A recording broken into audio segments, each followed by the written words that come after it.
Bonjour Hamza. Salut Thierry, comment ça va? Ben, ça va bien, je te remercie. Excellent. De quoi on parle aujourd'hui? Eh bien écoute, on va parler de l'entretien d'embauche et en fait d'un bon moyen de passer de bien réussir son entretien d'embauche avec la règle des 5 S. Exactement. Et alors, c'est vraiment un truc super important, Thierry, parce que souvent, on ne comprend pas comment se préparer à des entretiens. D'accord. On est complètement à côté de la plaque, je t'avoue. Ouais.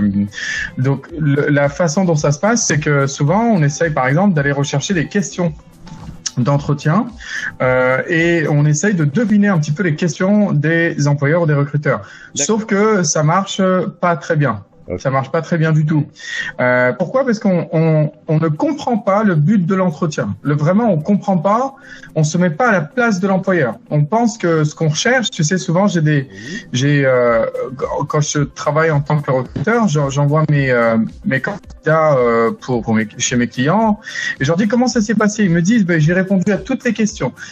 En fait, t'as vraiment cet aspect très scolaire de l'entretien. J'ai répondu aux questions. J'ai fait du mieux que j'ai pu. Mais en fait, on ne comprend pas en fait le but de ces questions. Parce que moi, je pars du principe que si on comprend le but de ces questions, on va pouvoir répondre beaucoup mieux. Tout à fait. Et souvent, ce qu'on fait, c'est qu'on essaye de deviner un peu ce qu'on va avoir comme question, comme une personne qui préparerait le bac, par exemple. Tu sais, tu essayes de pronostiquer sur le genre de questions qu'on va te poser. C'est exactement ça. Complètement inutile. C'est complètement idiot et crétin et ça sert à rien et ça sert à absolument rien et souvent on a tort en plus. Donc tu vois, quand on regarde sur Internet, Thierry, pour une préparation d'entretien, on trouve, tu sais, t'as un large spectre d'ineptie, d'idiotie, d'inutilité. J'explique. Ouais.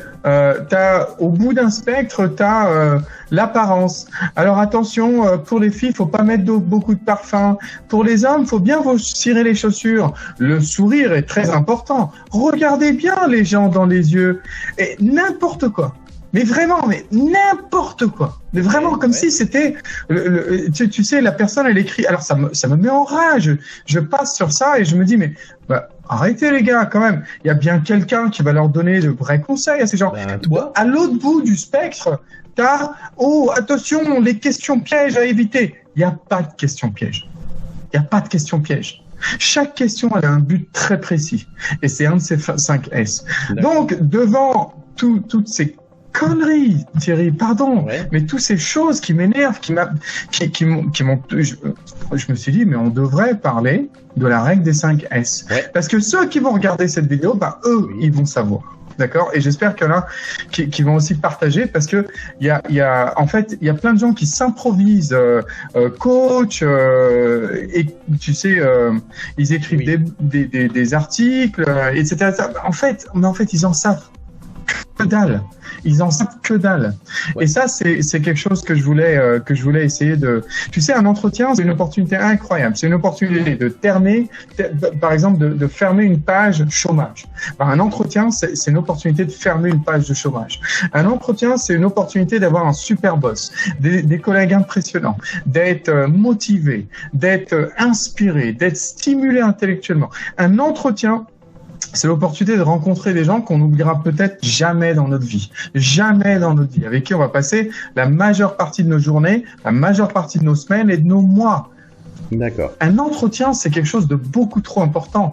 Et souvent, ce que je reproche à la presse, à ce qu'on trouve sur Internet, à ces vidéos, c'est qu'elles sont saoulantes, approximatives et parfois même complètement impertinente en fait, pas pertinente du tout par rapport à ce qui devrait se faire pour la préparation des entretiens. Donc voilà, c'est la règle des 5 S.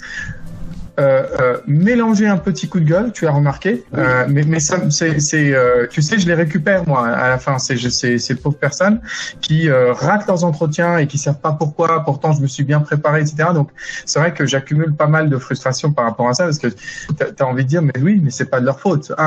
J'ai une liste d'attente pour tout ce qui est coaching, donc je peux pas aider tout le monde. Et en plus, ben voilà, je suis en train d'écrire un livre et j'espère que ça va toucher encore plus de monde. Oui. J'ai des vidéos, les amis, qui sont disponibles n'importe quand, donc n'hésitez pas. Et sinon, voilà. Donc, la règle des 5 S. Est-ce que tu es prêt, Thierry? Est-ce que tu es sur la bonne diapo? Je suis prêt, je suis sur la bonne diapo. Super. Alors, donc, comment on réussit nos entretiens d'embauche? En se mettant à la place de l'employeur, en réfléchissant comme l'employeur. Et souvent, il y a vraiment un rift entre l'employeur et nous. L'employeur et le job seeker, il y a deux mondes qui s'entrechoquent, deux paradigmes, deux perspectives qui sont complètement différents. Moi, je dis souvent, les employeurs et les chercheurs d'emploi parlent un langage différent, réfléchissent différemment et sont de deux planètes différentes. Vraiment, ça, je le dis tout le temps. Parce qu'il y en a un, son plus gros problème, c'est le temps. Si tu es au chômage, si tu es à la recherche d'un travail, si tu es en train de servir par exemple ton préavis, tu quittes un emploi ou quoi que ce soit, ton plus gros challenge, c'est le temps, Thierry. Tu as envie de le retrouver le plus vite possible. D'accord ? Oui. Alors que et du coup ça génère une frustration parce que tu te dis mais alors les gens on se met à par exemple cliquer furieusement à envoyer des candidatures avec le postuler sans même faire attention au job auquel ils postulent. Tu as des choses du genre ça fait une semaine que j'ai passé un entretien, ils reviennent toujours pas vers moi et puis ils stressent, il y a pas de follow-up, ils se disent mince j'ai envoyé des candidatures, ils reviennent pas vers moi. C'est toujours lié au temps. Il y a une pression de temps pour les chercheurs d'emploi. Les employeurs, ils s'en fichent du temps. C'est secondaire, le temps. Le temps, c'est vraiment secondaire. Ce qui est important pour eux, c'est le risque de recruter la mauvaise personne. Le risque de recruter la mauvaise personne, c'est un salaire qu'on récupérera pas. Les coûts salariaux sont les plus gros coûts d'une entreprise, dans la grande majorité des cas. C'est recruter une mauvaise personne, c'est quelqu'un qui peut être contagieusement négatif, avoir un mauvais esprit et un petit peu polluer ou même infecter un environnement de travail. C'est très très très dangereux recruter une mauvaise personne. Donc en fait pour eux c'est le risque et c'est ces deux planètes qui s'entrechoquent, c'est-à-dire que l'employeur lui il a le temps. Il a envie que l'entretien se prolonge, qu'on ait plusieurs entretiens, qu'on prenne notre temps de voir d'autres candidats. Jusqu'à ce qu'il se soit fait un petit peu une idée sur tout et qu'il se soit rassuré. Tu sais, le but tu sais, quand tu as quelqu'un qui a peur, Thierry, si tu veux le convaincre, tu dois le rassurer. Ouais. Honnêtement, tu dois le rassurer. Et quand tu viens d'une perspective, d'un paradigme de « faut que je trouve le plus vite possible », eh bien, tu n'es pas du tout dans le réassurer. Tu es dans te servir toi-même. En fait, tu es dans vraiment presque l'individualisme, il n'y a que moi qui compte. Et du coup, ils sont sur deux planètes différentes. On ne comprend pas pourquoi ils nous posent des questions. C'est des choses que j'entends souvent. Pourquoi ils nous posent des questions de weakness? Ils essaient tu sais, tes forces et faiblesses. Ils essaient de nous piéger, Hamza. Non, pas du tout. Mais si, regarde, il y a des questions quand même, c'est piège. Les seules questions pièges, c'est des personnes qui ne savent pas interviewer. Quand on ne sait pas interviewer, on va essayer de trouver des questions un petit peu pas logiques, pas faciles à répondre, pour un petit peu se donner de l'importance. Les personnes qui savent interviewer vont être toujours très simples parce que ce qui compte, c'est ce qui va sortir de l'autre côté. Et on veut pas les diriger sur un truc complètement biaisé parce qu'on voudrait quand même pouvoir évaluer sur de bonnes bases. Donc, voilà. Le premier S, Thierry, et il n'y a que 5 S, ça concerne tous les entretiens que les gens vont avoir dans le monde entier et pour la nuit et jusqu'à la fin des temps. D'accord? C'est aussi simple que ça. Il n'y a que 5 S et je déplore énormément que ça n'existe pas sur Internet. J'espère. Tu sais qu'il y a des coachs qui sont venus, qui ont déjà participé, qui ont déjà été un petit peu incognito dans notre groupe. Et je les invite, ces coachs, déjà à pas être incognito parce que tout va bien, t'inquiète. Et surtout de partager tout ça, de foncer, de partager ce genre de vidéos vers leurs clients. En tout cas, j'invite vraiment le monde entier à me copier dessus, d'accord, sans problème. Si vous êtes gentil, vous dites que ça vient d'Hamza et Thierry, et sinon, bah, c'est pas grave. Au moins que ça aide les gens. Donc il y a 5 S qui sont super importants, et c'est les 5 S, c'est les 5 types de questions qui vous seront posées. Si vous réglez ces 5 S, c'est les 5 zones de peur, d'angoisse, d'anxiété de l'employeur. Si vous le rassurez sur ces 5 zones, vous réussirez l'entretien, d'accord ? D'accord. Donc le premier S, c'est la stabilité. Bah oui, parce que en fait, payer quelqu'un pour que, au bout de 3 mois, pendant sa période d'essai, on doive s'en séparer, ou qu'il parte au bout de 6 mois, 8 mois, ou peu importe, eh bien, c'est une énorme perte d'argent, c'est un énorme échec d'investissement, d'accord ? Parce que cet argent-là, on le récupérera pas, point barre. D'accord, c'est fini. On doit recommencer à zéro. Oui. On doit justifier en plus qu'on a fait une grosse bêtise sur le budget du département. Ouais. D'accord. Donc en fait, c'est un énorme point d'anxiété. Est-ce que les gens mentent sur leur CV, ce qui fait qu'on va découvrir et qu'on va peut-être devoir s'en séparer? Est-ce que les gens, par exemple, une question, pourquoi vous avez quitté cet employeur? Pourquoi vous recherchez un travail en ce moment? Ben ça, c'est pas parce qu'ils ont envie de savoir, juste parce que c'est une question classique. Non, c'est pour extrapoler et c'est de dire, ah tiens, ben sa raison pourquoi il a quitté son employeur, il dit que son employeur était bête et qu'il était méchant. Ouais, ok, moi je suis employeur et j'aimerais pas qu'on parle comme ça de moi. Et si lui, il dit ça, c'est que derrière, j'ai un problème avec cette perception de la chose. Et surtout, il n'a pas pu résoudre le souci. Moi, j'attends à ce que quelqu'un comme lui résoudre le souci. C'est qu'une seule version, il va pas vous croire. Si vous dites, ah, franchement, l'environnement de travail était bof, mon manager, c'était pas cool du tout. C'est pour ça que ça marche pas. C'est que eux se disent, ah ouais, mais maintenant, en plus, il me demande d'être un employeur. Vu comme il décrit un employeur, son ex-employeur, moi, ça me donne pas envie. Tu vois ce que je veux dire? Oui. D'accord. Pareil aussi, c'est, vous voulez faire quoi dans 5 ans? Bah oui, parce que si dans 5 ans, tu as envie d'aller t'expatrier, on sait que ça peut arriver dans 2-3 ans. Si dans 5 ans, tu dis, ouais, moi j'ai envie plutôt de travailler, d'évoluer et c'est un autre secteur d'activité, on sait que tu vas te mettre à la recherche dans 1 an. Tu vois ce que je veux dire? Donc en fait, il y a une espèce de continuité qui est tout lié à la stabilité. Est-ce que tu vas rester dans la société ou pas? Donc voilà, ça c'est les questions que vous allez avoir, c'est sûr et certain, vous allez avoir des questions sur pourquoi vous pouvez chercher un travail, pourquoi vous quittez, pourquoi vous avez quitté un tel, qu'est-ce qui s'est passé ici, etc., etc. Si vous n'êtes pas capable de rassurer l'employeur, alors c'est sûr, hein, si vous dites, ouais, en fait, la boîte, elle marchait pas trop bien, ok, c'est bien, vous pensez que vous en êtes sorti, mais si vous êtes par exemple dans la vente, vous êtes commercial et que vous dites que votre boîte ne marchait pas très bien, moi je vous pose des questions sur, mais c'était votre boulot ça de ramener de l'argent pour votre boîte. Donc immédiatement ça vous met en porte-à-faux, d'accord? Donc faites très très très attention, c'est le premier S de stabilité. D'accord, Thierry, note bien hein, s'il y a des questions, bien entendu sur chaque n'importe quel S, tu me le diras à la fin, d'accord? Je prends oui. je pense que ça veut dire oui. Le deuxième S, c'est le savoir-être. Le savoir-être. Alors, il n'y a pas d'ordre dans ces S-là, hein, d'accord? Le savoir-être, c'est l'attitude, c'est le comportement, c'est qui on est. C'est en fait ce qu'on appelle les soft skills. Des fois, en français, on trouve même le terme soft skills. C'est le savoir-être, d'accord? Donc, en fait, c'est tout ce qui est un petit peu invisible, qu'on ne voit pas et qu'on va découvrir pendant le travail. C'est qui vous êtes en termes de personne, de charisme, votre attitude, votre persévérance. Tout ça, c'est un petit peu invisible. C'est pas chiffrable, c'est pas mesurable. Par contre, ça existe et c'est fondamentalement le cœur, la source de tout votre savoir-faire, de tous vos résultats éventuels futurs. D'accord? Donc, le savoir-être, c'est quelque chose qui, en général, va s'observer tout au long de l'entretien.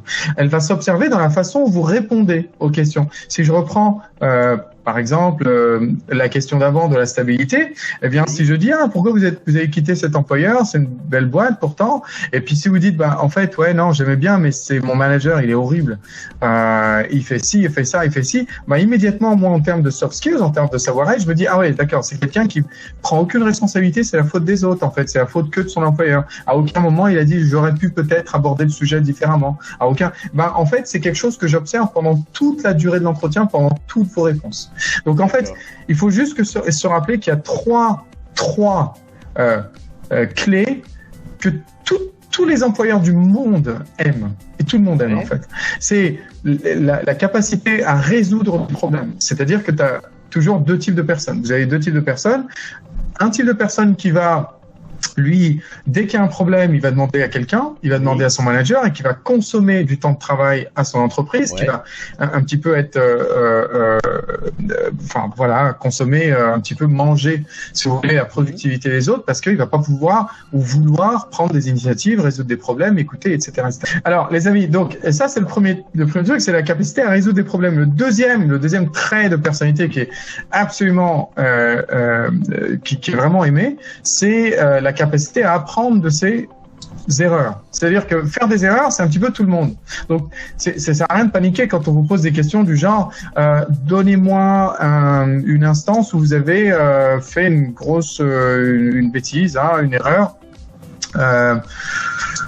Eh ben, ça sert à rien de commencer à dire une erreur, moi, je vois pas du tout. Hein. Franchement, waouh, ça fait paniquer les employeurs parce qu'on se dit en fait, tout le monde fait des erreurs, mais lui, il les voit même pas. Donc, c'est sûr, il apprend pas de ses erreurs. D'accord? Donc, c'est sûr, c'est quelqu'un qui va. Donc, c'est très, très dangereux. Une autre façon de faire les choses, c'est tiens, parlez-moi de peut-être un problème que vous avez eu à gérer avec votre manager ou avec un client. Et je dis rien. En général, ça embête les gens, mais en fait, c'est des questions pour connaître le savoir-être. C'est pas pour connaître le problème. On a tous des désaccords, on a tous des problèmes, on a tous des. Tiens, une autre, c'est les faiblesses et les qualités. Hein, c'est une question un petit peu classique. Quelles sont vos faiblesses? Quelles sont vos qualités? Blablabla. En fait, on essaie toujours de se dire ah non, faut pas que je dise des erreurs, faut pas que je dise des faiblesses, faut pas que je. Bon, c'est pas ça qu'on cherche. Ce qu'on cherche, c'est comment vous arrivez à clé ces choses-là quand elles arrivent, puisqu'on sait que ça va arriver chez nous, d'accord? Donc en fait, quand vous dites que vous avez fait une erreur, d'accord, mais derrière, si vous êtes capable de dire que vous prenez vos responsabilités, c'était ma faute, j'aurais dû, vous êtes capable de trouver une solution, alors ce que j'ai fait, c'est là, et vous êtes capable de mettre en place quelque chose qui fait que vous appreniez de vos erreurs, j'ai mis en place un système qui fait que ça se reproduira plus, ben, immédiatement, je dis yes. En termes de soft skills, de savoir-être, c'est ça que je recherche. Donc ça sert à rien de dire ouais, je sais pas quoi répondre quand on dit quelles sont vos faiblesses. On s'en fiche. Pourvu que la faiblesse n'a rien à voir ou n'est pas discriminatoire ou disqualificatoire par rapport au travail que vous faites. C'est sûr que si vous dites bah, je suis pas très organisé et que si vous êtes une secrétaire, c'est problématique. Hein. Si vous dites, je fais pas trop attention aux détails, je suis pas très minutieux, c'est un défaut chez moi. Et si vous êtes comptable, c'est problématique. Oui. Ça voudrait dire que la société va perdre de l'argent là. Hein. Donc, mais à part ça, vous êtes capable de dire n'importe quoi. Ce qui est important, c'est de simplement expliquer, l'atténuer avec ces trois traits de caractéristiques. La capacité à apprendre de ses erreurs, la capacité à résoudre ses problèmes tout seul, et enfin, prendre vos responsabilités. Ce n'est pas la faute de votre client, ce n'est pas la faute de votre manager, ce n'est pas la faute de votre collègue. Et des fois, ils font des fautes partagées. Mais c'était pas que de ma faute. C'était aussi la faute de... Non. C'est là où moi je dis niet, moi j'en veux pas, parce que je vais dire à quelqu'un attention là t'as fait une erreur, il va me dire c'était pas de ma faute, c'était à cause de lui. Je veux pas de cet environnement, je veux pas travailler avec ce genre de personnes. D'accord, c'est important. Je suis un petit peu dur avec vous les amis, mais c'est pour vous, hein, c'est pour vous. C'est le deuxième S, c'est le savoir-être. Le troisième S, c'est le savoir-faire, le savoir-faire. Ah oui, parce que chaque job, il y a des compétences qui sont requises. Et on va vous poser aussi des questions basées sur des compétences. Avez-vous de l'expérience dans ça? Ouais. Avez-vous déjà eu affaire à ça? Ouais. Comment vous feriez ça? Imaginez que vous êtes dans cette situation, comment vous la gériez? C'est le comment, c'est du savoir-faire. D'accord? Des fois, le savoir-faire, c'est des tests techniques. Quand on est développeur informatique ou quoi que ce soit, c'est des tests techniques. D'accord? Le savoir-faire. Des fois, c'est le savoir-faire d'une secrétaire. On va leur dire, tiens, tape une lettre et on va mesurer à quelle vitesse, combien de mots par minute. Tu fais ça, etc. Donc en gros, c'est un des S qui va être testé. Et la clé de ça, les amis, c'est vraiment de donner des exemples. C'est non pas de dire ouais, je l'ai fait. Oui, j'ai fait ça depuis 12 ans. Hein. Ouais, c'est ce que je fais. Non, c'est de donner des exemples. C'est de les inviter à un voyage pour qu'ils voient votre travail, un petit bout de votre vie, en disant, bah, oui, absolument. J'ai programmé en Java. Je programme en Java depuis à peu près 6 ans. La dernière fois que je l'ai fait, là, je donne l'exemple. La dernière fois que je l'ai fait, c'était il y a seulement 2 mois pour un énorme projet de Dalalala. Une des choses qu'on a eu à faire, c'est aussi apprendre à l'intégrer avec Dalaladi. Et le résultat, c'est qu'au bout de Dalalala, on a fini une semaine avant le projet parce que Java, je connais très très bien, je suis vraiment à l'aise et puis surtout j'aime bien les challenges comme ça où je dois les intégrer, etc. Donc alors, ça c'est vraiment du fait que je vous ai invité un petit peu à voir, vous voyez, je vous ai raconté un petit peu l'histoire, je vous ai invité un petit peu à voir un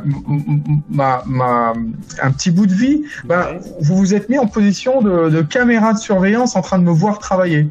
Parce que je vous ai raconté l'histoire. Et ça va vous rassurer beaucoup plus que juste quelqu'un qui vous dit « Ouais, c'est bon, j'ai fait un... » Parce que tout le monde va dire ça. D'accord? Ça, c'est le savoir-faire, les amis. On en est au 3e S. On va bouger sur le 4e S qui est super important. Le 4e S, c'est le S du succès. Le S du succès, c'est ce que, à la fin, in fine, l'employeur recherche. L'employeur, il recherche pas des gens qui font. Mais non. Ils cherchent pas des comptables qui savent compter. Ils cherchent pas des vendeurs qui savent vendre. Ils cherchent des vendeurs qui savent atteindre ou dépasser leurs objectifs. On s'en fiche que tu sais vendre. Si tu es toujours à 50% de tes objectifs, on s'en fiche que tu sais faire du marketing. Si tu dépenses tout le budget du marketing et que on n'ait pas de retour sur investissement, c'est pas ça que je recherche. C'est des résultats, du succès. Et donc, souvent, on oublie cet aspect-là dans les entretiens. Le succès, c'est super important, les amis, parce que souvent, on oublie qu'en fait, ce qu'on recherche, c'est vraiment des résultats à travers les jobs, à travers les tâches, les responsabilités de chacun. On recherche des résultats. Alors, non seulement les CV sont déserts de résultats, il n'y a rien comme résultat, rien du tout. Ou alors, on comprend mal ce que c'est un résultat. Un résultat, c'est vraiment pour l'employeur. D'accord? Donc, quand on est un service marketing, par exemple, c'est comprendre que le service marketing, son résultat, c'est oui, de dépenser un petit peu d'argent, mais de toujours permettre à la société de gagner plus que ce qu'il dépense. Si on n'arrive pas à prouver ça, le retour sur investissement, on n'est pas vraiment en train de se vendre côté marketing. Et surtout, l'employeur se dit, ah mince, attends, oui, c'est bien, il y a différents commerciaux, il y a différents marketeurs, il y a différents tout ce que tu veux, mais moi, ce que je recherche, c'est des gens qui arrivent à un résultat. Donc, c'est super, super important. Alors, vous avez des questions un petit peu bateau du genre, pour vous, quel serait votre plus grand succès? Ouais. Voilà, ou pourriez-vous me parler de vos résultats dans ce poste-là? Alors oui, d'accord, mais des fois les employeurs malheureusement ne savent pas comment le demander. Ce qui est super important, c'est que quand vous avez vos 5 S, il faut toujours vous dire, surtout les 4 qu'on vient de voir, il faut toujours vous dire, attends, ça fait 20 minutes que je fais un entretien et j'ai pas parlé d'un des S. Faites très attention les amis, c'est pas parce que vous n'en avez pas parlé que c'est pas un problème. Souvent, si vous voyez par exemple qu'il y a aucune question autour du succès, n'hésitez pas vous à prendre la parole, n'hésitez pas vous à prendre un petit peu les contrôles en disant des choses comme, d'ailleurs, j'ai oublié de vous dire, mais je pense que vous me corrigerez, je pense que c'est important pour cet entretien, j'ai été l'un des top performers sur mon ancien poste. J'ai pu réaliser à peu près 1 million d'euros de chiffre d'affaires en seulement 6 mois. Et ça, c'est quelque chose qui, je pense, serait important à préciser par rapport au poste, puisque c'est un poste similaire. J'invente, je dis des bêtises, mais vous voyez, je prends les devants. Donc, en fait, les 5 S, ça vous permet aussi d'avoir une espèce de baromètre en vous disant, ah tiens, là, on a vu la stabilité, ah tiens, on a vu ça, tiens, il y a ce S-là, on est en train de le voir. Alors, le seul S que vous n'avez pas le droit de mentionner avant que comment, Thierry? Que vous n'avez pas le droit d'introduire par vous-même. Voilà, c'est ça, d'introduire par vous-même, c'est le dernier S et c'est les salaires. Les salaires, c'est pas jamais à vous de le mentionner d'abord. J'ai encore eu un ami qui me dit, Hamza, j'ai passé des super entretiens, je comprends pas, ils reviennent pas vers moi. J'ai fait, vas-y, comment ça se passe? Il me raconte un petit peu comment ça se passe et à la fin, il me dit, bon, je suis dans la vente, donc je vais vous demander, en point de vue salarial, on n'en a pas parlé. Moi, quelqu'un qui vient pour l'argent ne m'intéresse pas. Ouais. Bien sûr qu'à un moment, on va discuter d'argent, bien entendu. Mais quand un client rentre dans un supermarché, il n'y a pas le vigile ou les caissières qui lui disent attends, avant de faire un tour là, dans le supermarché, de regarder les produits qu'on a, t'as combien? Non. On permet au client de prendre son aise, de faire le tour des allées, de rester 15 ans s'il veut avant de passer à la caisse. C'est l'employeur, c'est votre client. Vous lui permettez de prendre son temps avant de parler salaire. À la fin, s'il vous veut, il devra passer à la caisse. Donc, soyez patient par rapport à ça, d'accord, les amis? C'est le 5e S. C'est quelque chose qui doit être préparé aussi. Et souvent, alors là, c'est la catastrophe, comment les gens parlent de salaire. Bon, on a fait une journée complète de négociation salariale. Ouais. C'est vrai que on va pas pouvoir comprimer ça en 2 minutes. Oui. Mais foncièrement, les amis, ne soyez jamais le premier à en parler. Deuxièmement, si je devais vous donner un petit conseil, si on vous demande quel est votre salaire actuellement, vous ne répondez pas. Jamais. Ce n'est pas leurs oignons, d'accord? C'est pas. Vous savez, un salaire, c'est confidentiel. On le dit même pas à nos amis. Alors, vous avez signé un contrat d'emploi, un contrat de travail. Il y a des politiques d'entreprise, des règles dans l'entreprise qui font que vous n'avez pas le droit de divulguer votre salaire. Je rigole pas. Oui. Et surtout pas à des entreprises concurrentes et surtout pas à des entreprises externes. Moi, si je savais qu'un de mes ex-employés disait en entretien le salaire que je l'ai payé, je verrais ça comme un breach de contrat, d'accord, une cassure, une rupture de contrat. Je verrais ça comme un réel problème parce que j'ai pas forcément envie que d'autres employeurs, d'autres sociétés fassent de la veille concurrentielle sur combien je paye mes employés, parce qu'ils peuvent me les prendre maintenant qu'ils savent combien ils gagnent, etc., etc. Donc c'est pas quelque chose qui est, et surtout ça vous dessert. C'est-à-dire que si un salaire est de 2000, enfin votre salaire est de 2000 euros et que le poste peut aller jusqu'à 3000 euros, d'accord? Si vous dites en ce moment je gagne 2000 euros, donc je veux pas moins, voilà, super ta négociation, il donnez 2100, mais en fait vous êtes dire ouais c'est déjà mieux de toute façon, mais vous laissez peut-être 900 euros sur la table. Alors 6 mois plus tard, vous réalisez comment Simone elle gagne plus. Ouais, c'est parce que je suis une fille, c'est parce que je suis robot. Non, c'est parce que tu sais pas négocier. Pardon, mais c'est à toi de préparer l'entretien. Il n'est pas là pour dire non, moi je veux payer tout le monde pareil. Non, c'est à toi de convaincre, c'est à toi de négocier, c'est à toi de savoir. Et d'ailleurs, je peux vous aider sur ça, les amis. N'hésitez pas à rentrer en contact si vous avez envie de gagner un petit peu plus d'argent. Bien sûr, c'est une des choses que je fais quand les gens sont à ce stade-là. Donc voilà, ça c'est le salaire.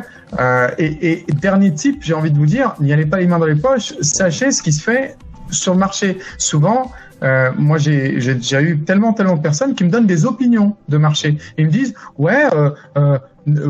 Moi, je trouve que ça, c'est dans la moyenne du marché. Ma question, comment vous savez? Je sais. J'ai des amis, je sais.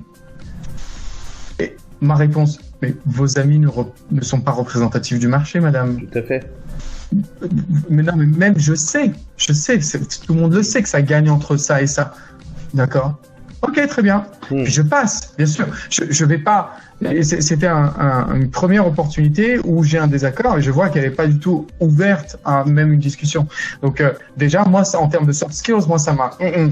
Mais derrière, ce que vous avez envie de faire, c'est des études. C'est une recherche. Google, vous tapez juste guide salarial, grille salariale, études de salaire, et puis la ville où vous êtes, ouais. Paris, Lyon, Québec, peu importe. Il y a des sites comme payscale.com, comme salary.com, et il y a sûrement des choses, la même chose en français, peut-être salaire.com, je sais pas. Salaire.fr, à mon avis, ça rime. Comment? Payscale couvre la France aussi, hein. Voilà, les amis. Et donc, au lieu de venir avec une opinion, venez avec des chiffres. Parce que finalement, que vous gagnez 2000 ou 3000 euros, on s'en fiche. Si vous voyez que le marché offre on va dire entre 1800 et 3100 euros. Effectivement, vous pouvez développer une stratégie. Il faut savoir comment le présenter, comment négocier, etc. Mais au moins, vous y allez pas à l'aveuglette. Et si en face, on vous dit, ah non, nous, ce qu'on vous donne, c'est très compétitif par rapport au marché, vous avez des datas à lui montrer en lui disant, non, c'est pas compétitif, vous êtes en dessous de la moyenne. Regardez, PayScale dit ça, machin dit ça, ça c'est un rapport de telle boîte de recrutement sur une étude salariale qui a été faite, etc. Et puis là, vous leur montrez des choses. Effectivement, vous arrivez un petit peu mieux préparé que juste une opinion basée sur des amis.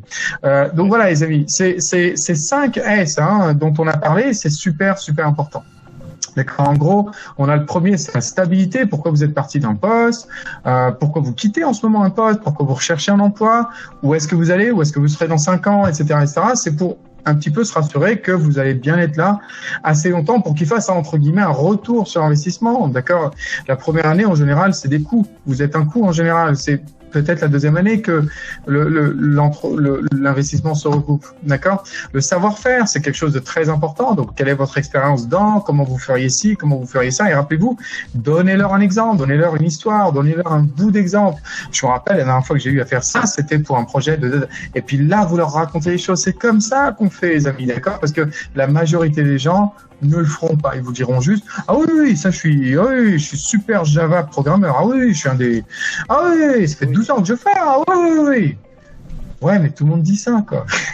Comment on fait la distinction? Alors que quand vous m'emmenez dans un voyage où je vois une vraie situation, comment vous vous débrouillez, que je suis capable de voir aussi en plus vos soft skills, parce que j'observe tout au long vos soft skills, c'est autre chose. C'est autre chose, d'accord? Le savoir-être, on parlait de soft skills, c'est ça, c'est les forces et faiblesses, observation. Il n'y a pas de questions pièges, les amis. N'essayez pas de résister à mes faiblesses. Je vais essayer de lui donner des fausses faiblesses, genre je suis mauvais perdant, j'aime pas perdre. Mais non, vous prenez les gens pour des bêtes et ça les énerve, d'accord? Ce qui est super important, c'est que vous donniez des vraies faiblesses. Si vous fassiez une introspection et que vous disiez, voilà, on m'a déjà dit ça, et ça, c'est des choses que j'essaie de faire pour tacler ça. J'ai lu un livre, j'ai mis un système en place, et aujourd'hui, c'est beaucoup moins quand même, mais c'est quand même quelque chose sur lequel je garde un œil. Boum, je transforme une faiblesse en très puissante soft skills, un savoir-être qui me permet de montrer que je résous les problèmes, j'apprends mes erreurs et je prends mes responsabilités. Et voilà, ça, c'est un très très bon. Peu importe si j'ai dit désorganisé, que je suis pas ponctuel, peu importe, pourvu que ce qui vient après vient atténuer ça, vient me rassurer par rapport à ça. Vous voyez ce que je veux dire? Succès, effectivement, c'est les résultats passés pour vos employeurs. Et souvent, on confond un petit peu, on dit mon plus grand succès, ça a été d'apprendre à travailler sur SAP tout seul en moins de 3 mois. On s'en fout. Pardon, mais on se fiche complètement. Ce qui est super important, c'est que vous réalisiez que le résultat, c'est au point de vue de l'employeur. Que vous ayez appris tout seul, que vous ayez fait en autonomie quelque chose, que vous ayez réussi à faire le projet à temps. C'est pas un résultat. Un résultat, c'est pour l'employeur. C'est entre deux personnes comme vous allez avoir des résultats différents. Mais si vous êtes commercial, c'est combien d'argent vous avez généré. Si vous êtes comptable, combien d'argent vous avez pu faire économiser. Combien de taxes vous avez pu faire économiser. Si vous êtes, je sais pas quoi, marketing, combien de leads vous avez pu générer. Comment ça a affecté vos sales. Ça, c'est des résultats pour l'employeur, grâce à vous. Et ça, c'est ce que je recherche. Vous voyez ce que je veux dire? Le meilleur, on dit prédicteur, ou la meilleure prédiction. La meilleure prédiction de vos futurs résultats, c'est vos anciens résultats. Un footballeur, un athlète, quand on regarde qu'il est champion du monde de sprint l'année dernière, on s'attend à un bon résultat, même s'il n'est pas champion du monde encore cette année, mais on s'attend au moins à un super résultat cette année. La même chose pour le cyclisme, la même chose pour un peu tout. Ouais. Vos résultats passés laissent imaginer l'employeur, rassure l'employeur sur vos résultats futurs. Donc c'est important que vous prépariez ça, les amis. D'accord? Et enfin, le salaire. Le salaire, c'est faites vos recherches. N'y allez pas avec non, mais le marché, c'est ça. Comment tu sais? À l'école de commerce, on me l'a dit. On m'a dit, à la sortie d'école, vous gagnerez entre 100 et 100. C'est du grand n'importe quoi. Les écoles de commerce, c'est pas des recruteurs, ils sont pas en connexion avec le marché, ils vendent ce qu'ils vendent, voilà, mais c'est pas forcément quelque chose sur lequel vous pouvez vous appuyer. Vous n'allez pas dire, ah bah mon école elle a dit à un employeur. Il faut que ce soit vraiment basé sur une étude, une vraie étude, et ça c'est des choses qui sont disponibles. C'est à vous de les trouver, d'accord? Votre salaire il est confidentiel et toujours négocié. C'est une règle d'or. Si on vous fait une offre, négociez. Si on vous fait une offre, négociez. Le minimum de la négociation, si vous n'avez pas envie d'utiliser un coach, si vraiment vous avez envie d'y aller tout seul, le minimum de la négociation, c'est de dire écoutez, merci d'abord, mais je vais devoir réfléchir un petit peu. C'est pas exactement ce que j'attendais. Et vous direz rien. Bien entendu, la RH va tomber dans le panneau et va dire, ah bon, vous aviez quoi en tête? Ah bon, puis-je plutôt avoir vos attentes? Et puis là, vous allez dire quelque chose et puis ils vont essayer de trouver un petit truc au milieu. Ou au pire, ils vous disent, c'est à prendre ou à laisser. Et au moins, vous savez que vous n'en avez rien laissé sur la table. D'accord? Voilà, les amis, écoutez, j'espère que ça vous aide. Thierry, est-ce qu'on a des questions? Non, comment dire, on va finir beaucoup plus rapidement puisque on n'a pas de questions. Voilà. C'est super, les amis. On vous aime et foncez sur vos entretiens et cassez la baraque. Maintenant, vous avez les 5 S. Vous savez pourquoi on vous pose des questions. Essayez de les préparer et rassurer les employeurs sur ces 5 S, les amis. Surtout les 4 premiers S. C'est vraiment comme ça que vous allez réussir à avoir de super opportunités de carrière et vous allez tout casser. S'il vous plaît, partagez bien entendu la vidéo. Ne la laissez pas. J'aime beaucoup parce qu'il y en a vraiment qui partagent et on le voit. On a les noms de gens qui partagent. Cette vidéo ne va pas rester sur le groupe, les amis. Si vous avez envie de retrouver toutes nos vidéos, c'est sur notre chaîne YouTube. N'hésitez pas à liker notre chaîne YouTube et à laisser un petit commentaire parce que ça nous aide. Parce qu'effectivement, YouTube nous remarque quand vous faites un petit signe, un pouce en haut ou un commentaire ou quoi que ce soit. Donc, ça nous aide énormément. Et surtout, c'est là où la base de données de toutes nos vidéos, de tous nos cours gratuits est. Donc, n'hésitez pas, les amis. Et on vous dit à bientôt. À bientôt, Thierry. Voilà, à bientôt, Hamza. Au revoir, les amis. À la semaine prochaine. Bye bye.